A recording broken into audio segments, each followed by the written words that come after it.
Good morning, नमस्ते। कैसे हैं आप सब? मैं आशा करती हूँ कि आप सब बहुत मज़े में होंगे और अपनी ज़िंदगी का आनंद ले रहे होंगे। स्वागत है आप सबका मेरे यूट्यूब चैनल पर। आज मैं आपके लिए एक बहुत ही सुंदर कहानी जो हमें धैर्य रखना सिखाती है, जो हमें बताती है कि अगले पल कुछ भी हो सकता है। तो चलिए ये कहानी शुरू करते हैं। ये कहानी है एक व्यक्ति की जो कि बहुत अमीर था, लेकिन उसकी अपनी पत्नी से नहीं बनती थी। आए दिन इन दोनों में झगड़े होते रहते थे। तो इन दोनों ने सोचा कि चलो हम तलाक ले लेते हैं। तो इन्होंने तलाक ले लिया और उस आदमी को, अपनी पत्नी को बहुत सारा पैसा देना पड़ा, जिससे इस आदमी के पास कुछ नहीं बचा। जब इसने अपनी जेब में हाथ डाला तो इसके पास सिर्फ 70 या $80 बचे थे। तो इसने सोचा कि अब मेरे पास कुछ भी नहीं बचा है, मेरा घर परिवार कुछ भी नहीं है, तो इससे अच्छा है कि मैं मर जाऊं। तो इसने सोचा इससे पहले कि मैं मरूं, क्यों ना मैं इन जो मेरे पास कुछ पैसे बचे हैं इनके साथ कुछ मज़ा करूं और फिर मरूं, मरना तो है ही है। तो वो ये आदमी चल पड़ा। रास्ते में इसे एक कैसीनो दिखा, तो ये वहाँ चला गया। लेकिन वहाँ पे लाइन बहुत लंबी थी, सब लोग अपनी बारी का इंतज़ार कर रहे थे। तो वहाँ पर एक अखबार पड़ी थी, तो उसने सोचा तब तक मैं अखबार पढ़ लेता हूँ। तो अखबार में एक इश्तेहार था जिसमें लिखा था कि एक सुरंग की नीलामी होने वाली है, तो जो कोई भी इसे लेना चाहता है वो इस नीलामी में पहुंचे। तो इसने वो जो कैसीनो में ये खेलने आया था, इसने वो आइडिया को, वो सोच को बदल दिया और सोचा कि क्यों ना मैं इस नीलामी में शामिल हो जाऊं। तो ये वो जगह भी उसी जगह के पास ही थी, तो ये वहाँ पे पहुँच गया। तो वहाँ पर जाके इसने देखा कि वहाँ पर तो कोई भी नहीं था, कोई भी नहीं आया, और जितने पैसे थे इसके पास, उसे उतने पैसों में ये उस खान का मालिक बन गया। इसके नाम वो जगह करती गई।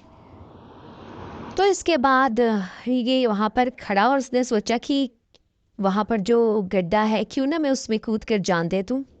अब ये अपने मन में ऐसा सोच ही रहा था कि थोड़ी देर में वहाँ पे 2 मजदूर भी आ गए। तो ये इस खान का मालिक था। तो इसने सोचा कि मजदूरों को देखकर ये रुक गया और उसने पूछा कि आप तो इस खान के मालिक हैं, अब आप बताइए कि हमें क्या काम करना है। तो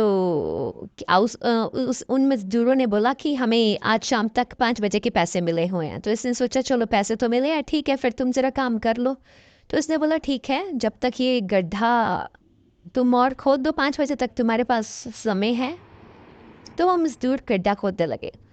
अभी उन्होंने 2 फीट, 3 फीट, 4 फीट तक गड्ढा खोदा ही था कि वहां पर सोना निकलने लगा,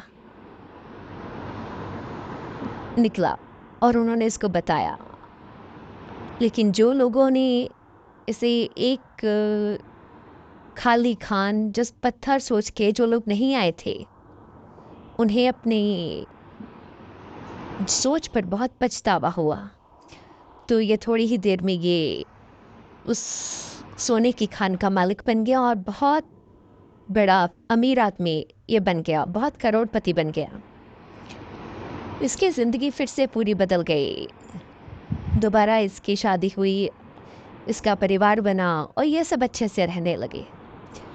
तो ऐसे ही ये करते एक दिन किसी मीटिंग में जाता है, तो वहाँ पर उसे एक सवाल पूछा जाता है कि ज़िंदगी और मौत में क्या अंतर है। तो उसने जवाब दिया बस 4 फीट का, क्योंकि 4 फीट तक वो गड्ढा खोदा गया था जिसमें से सोना निकल आया था। तो दोस्तों, ये छोटी सी कहानी हमें बताती है कि अगर कभी हमारा समय बुरा चल रहा हो तो हमें धैर्य नहीं खोना है, हमें हार नहीं माननी है, अपनी पूरे दिल से मेहनत करनी है, अपनी हिम्मत को बनाए रखना है, क्योंकि अगले पल कुछ भी हो सकता है। अगर ये आदमी के साथ ये हो सकता है तो किसी के साथ भी हो सकता है। तो अपने अच्छे समय का थोड़ा सा इंतज़ार कीजिए। अगर आप किसी बुरे दौर से गुज़र रहे हैं तो मेरी गुजारिश है आपसे कि आप अच्छे समय का इंतज़ार कीजिए, भगवान आपकी ज़रूर सुनेगा, क्योंकि मेहनत कभी भी बेकार नहीं जाती। मैं आशा करती हूँ कि ये कहानी से आपको कुछ अच्छी सीख मिली होगी। अगर आपको कहानी अच्छी लगी तो प्लीज़ लाइक कीजिए, शेयर कीजिए और मेरे चैनल को सब्सक्राइब कीजिए, ताकि मुझे इससे मोटिवेशन मिले और ऐसे ही अच्छी अच्छी कहानियाँ मैं आप सबके लिए लेकर आती रहूँ। धन्यवाद।